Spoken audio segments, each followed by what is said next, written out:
अस्सलाम वालेकुम, मैं हूँ एस से और आप लोग देख रहे हैं मेरा यूट्यूब चैनल एस से मेडिक। अगर मैं अपने बारे में थोड़ा सा इंट्रोडक्शन दे दूँ तो मैं इस वक्त फातिमा जनाब मेडिकल यूनिवर्सिटी लाहौर में MBBS की स्टूडेंट हूँ। तो आप में से किसी ने मुझसे इंग्लिश वोकैबुलरी में एंटोनिम्स को याद करने का तरीका पूछा हुआ था कि इनको कैसे हम प्रिपेयर कर सकते हैं। तो आज की वीडियो में मैं आप लोगों को वही समझाऊंगी। तो सबसे पहले आपने अगर मेरी प्रीवियस वीडियो देखी हो जिसमें मैंने आपको कहा था कि आपने इंग्लिश वोकैबुलरी के लिए इस तरह की एक डायरी बनानी है और इसमें वो सारे मैंने आपको तरीका बताया था कि आपने किस तरह लिखना है। तो अब एंटोनिम्स की बारी आती है। एंटोनिम्स में अब मैं आपको एक वर्ड बता रही हूँ, आपने इस तरह एंटोनिम्स को प्रिपेयर करना है। एक हमारे पास वर्ड है पिज़्ज़ाज़, ये आपकी इंग्लिश वोकैबुलरी का ही वर्ड है। तो इस वर्ड के अंदर जो है सबसे पहले तो आपको ये बात पता होनी चाहिए कि आपका नाउन है या फिर ये आपका वर्ब है, ये सब कुछ आपको पता होना चाहिए। अब इस वर्ड का मतलब होता है कि आप एक इंतहाई एनर्जेटिक इंसान हो, आप में बहुत ज़्यादा जोश और जज्बा हो, इस तरह के आप बड़े लाइवली किस्म के इंसान हो। तो ये इस तरह की इसका मीनिंग बनता है कि आप में बहुत ज़्यादा जोश और जज्बा हो। तो आपने पहले तो उस डायरी में इसी तरह इसका मीनिंग लिख लिया हुआ है, आपको इसका मतलब पता चल गया। अब आपने खुद अपने ब्रेन में थोड़ा सा अपने माइंड को थिंकिंग के प्रोसेस में लेके जाना है और सोचना है कि अगर कोई इंसान एक इंसान है जिसमें बहुत ज़्यादा जोश और जज्बा है, एक वो इंसान है, तो इसका ऑपोजिट एंटोनिम्स क्या होते हैं, इसका ऑपोजिट क्या बनेगा। एक इंसान जिसमें बहुत ज़्यादा जोश और जज्बा है, बहुत ज़्यादा एनर्जेटिक इंसान है, दूसरा इंसान क्या होगा जिसमें बिल्कुल भी जोश और जज्बा नहीं होगा। तो वही चीज़ इसका एंटोनिम बनेगी ना। तो वो चीज़ वो ऐसा इंसान जिसमें जोश और जज्बा नहीं होगा उसके लिए हम क्या कहते हैं कि वो सुस्त सा इंसान है, वो बड़ा काहिल सा इंसान है, बड़ा लेज़ी सा इंसान है। ऐसा ही वर्ड आप यूज़ करते हैं उसके लिए। तो फिर इसी तरह आप लोगों ने यहाँ पर इसी तरह के वर्ड यूज़ करना है कि जिसको इंसान को कोई जोश और जज्बा ही नहीं है, कोई ज़िंदगी का मीनिंग ही नहीं है। क्योंकि आप कहते हैं कि जिस इंसान में जोश और जज्बा होता है ना, वो अपनी ज़िंदगी बहुत ही पुरजोश तरीके से गुजारता है, और जिसमें नहीं होता वो अपनी ज़िंदगी बहुत ही बोरिंग सी गुजारता है, इस तरह होता है। तो वो आपने ये सब चीज़ें सोचनी है कि इसके ऑपोजिट में ये चीज़ें आ रही हैं। और पहले तो आप लोगों ने वोकैबुलरी प्रिपेयर अपनी आपकी साथ साथ हो रही होगी। तो आपने जब इसको पढ़ना है तो आपने ये सोचना है, अब आपको अपने इंग्लिश में अपने दिमाग में थोड़ा सा फोकस देना है और सोचना है कि क्या कोई ऐसा वर्ड मैंने इंग्लिश में पढ़ा हुआ है जिसका मतलब होता है काहिल, लेज़ी इंसान, ऐसा कुछ। तो पहले तो मैंने आपको बता दिया सुस्त, लेज़ी इंसान समझ लगे, लेकिन कुछ ऐसा और जो कोई बात हो जो कि काहिल को डिफ़ाइन कर रही हो, ऐसे इंसान को जिसकी ज़िंदगी में जोश और जज्बा ना हो। तो पहले आपने थोड़ा सा अपनी 12 साल की जो पीछे आपने बचपन से लेके वोकैबुलरी पढ़ी है उसमें सोचना है कि क्या आपने कोई ऐसा वर्ड पढ़ा है। पहले आपने थोड़ा सा सोचने के अपने थिंकिंग प्रोसेस को आपने सबसे पहले अपने थिंकिंग प्रोसेस को करना है कि आपका थिंकिंग प्रोसेस जो है वो कैसा है। अब आपने ये सोच लिया कि वो अपने बचपन में एक वर्ड पढ़ा होगा आइडल, IDLE, आइडल वर्ड आपने पढ़ा हुआ है। तो अब आपने इससे निकालना है कि आइडल वर्ड मैंने पढ़ा हुआ है, ये बचपन से मेरा था कि इसका मतलब था काहिल, सुस्त। तो आपको एक वर्ड तो मिल गया, लेज़ी भी मिल गया, तो ये सारे आपको वर्ड मिल गए। लेकिन अब आप कहेंगे कि अच्छा ये तो मेरा खत हो गया, डन।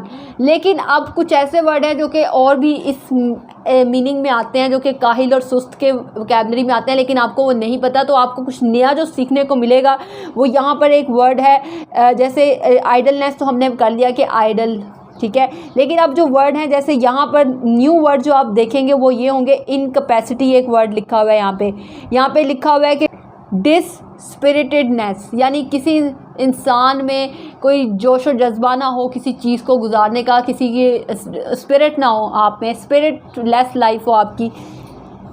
यहाँ पे जो वर्ड्स लिखे हुए हैं वो अब उनमें कोवर्डाइज, यहाँ पे अनप्लेजेंटनेस है, इनकैपेसिटी है। आपने सारे वर्ड नहीं पढ़ने, आप बस एक दो वर्ड पढ़ें और आप देखें कि ये नए वर्ड आपने उस वोकैबुलरी में ऐड करने हैं। आपने अब अपने लेज़ी और सुस्त के अंदर इन वर्ड्स को भी ऐड करना है। पहले आप लेज़ी और पहले सुस्त और काहिल जो था उसमें आप कौन कौन से वर्ड आपने ऐड किए थे, आइडल जो आपने बचपन से पढ़ा हुआ है, और एक आपने लेज़ी ऐड किया था। अब आपने कोई और भी वर्ड यहाँ से ऐड करने हैं, वो ये हैं कि आपने रिपल्सिवनेस ऐड करना है, आपने इनकैपेसिटी यहाँ पे लिखा है ये ऐड करना है, आपने अनप्लेजेंटनेस ऐड करना है, ये इसके मीनिंग में, और आपने सोचना है कि ये कैसे इसका एंटोनिम बन सकता है।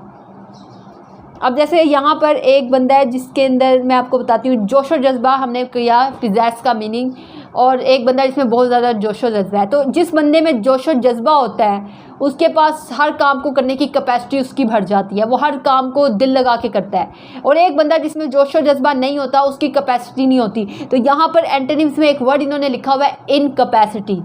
तो आप इसको इस तरह करो कि ये इनकैपेसिटी जो है वो हमें पता चल रहा है कि इसकी कैपेसिटी नहीं होगी जिस बंदे की जिसमें जोश जज्बा नहीं होगा। तो इस तरह आपका एक एंटोनिम और प्रिपेयर हो जाता है।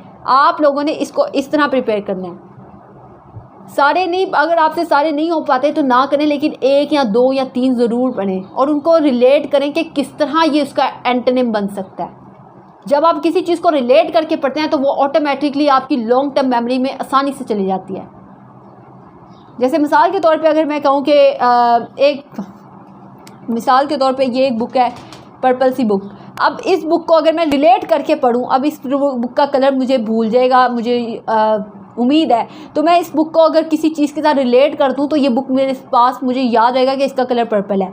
अब मैं पर्पल कलर को याद करती हूँ कि मैंने एक दिन एक स्कूल में अपने एक फंक्शन के दौरान यही कलर पहना था, तो इस तरह मुझे याद रहेगा। तो इस तरह आप लोगों ने रिलेट करके उस चीज़ को पढ़ना है, याद करने की ज़रूरत नहीं है। ये आपके अपने आप आपके ना मेमोरी का हिस्सा बन जाएगा। आप लोगों ने सिर्फ क्या करना है, आप लोगों ने सिर्फ इसको समझना है, रिलेट करना है। अगर आपको कोई वर्ड वोकैबुलरी का समझ ना आए, वैसे मैंने सोचा हुआ है कि मैं वोकैबुलरी आपको खुद कराऊंगी, लेकिन अभी मेरे पास टाइम नहीं मिल रहा, तो इस वजह से मेरी तरफ से बहुत बहुत माजरत। लेकिन आप लोगों ने अगर जब तक मैं नहीं आपको कराती, आप लोगों ने इसको इस तरह ही पढ़ना है। उम्मीद करती हूँ कि आप लोगों को ये बात समझ लग गई होगी। तो फिर अपनी वोकैबुलरी शुरू करें। इंतज़ार किसका कर रहे हैं? अपना ढेर सारा ख्याल रखें और अपनी स्टडीज़ को, सेल्फ़ स्टडी को बहुत ज़्यादा टाइम दें। मुझे अपनी दुआओं में याद रखें। अल्लाह हाफिज़।